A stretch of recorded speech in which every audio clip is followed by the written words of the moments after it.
बहुत समय पहले की बात है। एक छोटे से गांव सीतापुर में रामू नाम का एक गरीब किसान रहता था। उसका परिवार छोटा था। पत्नी गोमती और दो बच्चे सोहन और राधा। उनके पास बस आधा एकड़ जमीन थी, जिसमें मुश्किल से एक फसल उगती थी। बारिश न हो तो खेती पूरी तरह बर्बाद हो जाती थी। फिर भी रामू कभी शिकायत नहीं करता था। वो हर सुबह सूरज निकलने से पहले खेतों में पहुंच जाता, मिट्टी जोतता, बीज बोता और पूरी लगन से काम करता। उसके हाथों में छाले पड़ जाते, लेकिन चेहरे पर मुस्कान रहती। गांव वाले उसे मेहनती रामू कहते थे। एक साल गांव में भयानक सूखा पड़ गया। खेतों में दरारें पड़ गईं, नदियां सूख गईं और फसलें मुरझा गईं।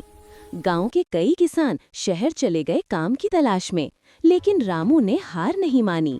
उसने सोचा, भगवान ने मुझे दो हाथ दिए हैं, जब तक जान है मैं मेहनत करूंगा। रामू ने जंगल से सूखी लकड़ियां काटकर बेचना शुरू किया। दिन में जंगल में काम करता और रात को अपने खेत में पानी के लिए नहर खोदता। उसकी पत्नी गोमती भी हिम्मत नहीं हारी। वो घर के पुराने कपड़ों से गुड़िया बनाकर बाजार में बेचने लगी। धीरे धीरे उनकी मेहनत रंग लाने लगी। रामू ने अपने खेत में बरसाती पानी रोकने का एक तालाब बना लिया। अगले साल जब बारिश आई तो उसके खेत में बाकी सबकी तुलना में सबसे हरी फसल उगी। पूरा गांव चकित रह गया। सरपंच ने रामू से पूछा, भाई तूने ये कैसे किया? बाकी सबकी फसल सूख गई और तेरी लहलहा रही है। रामू मुस्कुराकर बोला, साहब मैंने आसमान से शिकायत नहीं की, मिट्टी से दोस्ती की।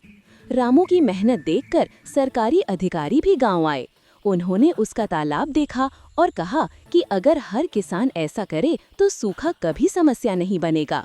सरकार ने रामू को आदर्श किसान का पुरस्कार दिया और उसके नाम पर गांव में एक रामू जल संरक्षण योजना शुरू की गई। अब रामू के खेत में पानी की कोई कमी नहीं थी। उसने सिर्फ अपनी जिंदगी नहीं बदली, बल्कि पूरे गांव की तकदीर बदल दी। कई गांव वाले उसके पास आकर सीखने लगे कि कैसे मेहनत और सोच से मुश्किलों को हराया जा सकता है। रामू ने अपने बच्चों को हमेशा यही सिखाया, बेटा गरीबी शर्म की बात नहीं है, आलस शर्म की बात है। मेहनत करने वाला कभी गरीब नहीं रहता।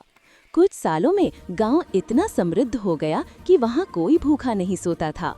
बच्चे स्कूल जाने लगे और लोग शहर से लौटकर अपने खेतों में काम करने लगे। सब ने कहा, ये सब रामू की मेहनत और सोच की वजह से हुआ है। एक दिन जब रामू बूढ़ा हो गया तो उसके बेटे ने पूछा, बाबा क्या अब हम अमीर हो गए हैं? रामू ने मुस्कुराकर कहा, अमीर वो नहीं जो सोने चांदी रखे, अमीर वो है जो दूसरों की जिंदगी में उम्मीद बोए। इतना कहकर उसने आसमान की ओर देखा, जहां काले बादल छा रहे थे। बरसात आने वाली थी और रामू के खेत में फिर से हरियाली उगने वाली थी।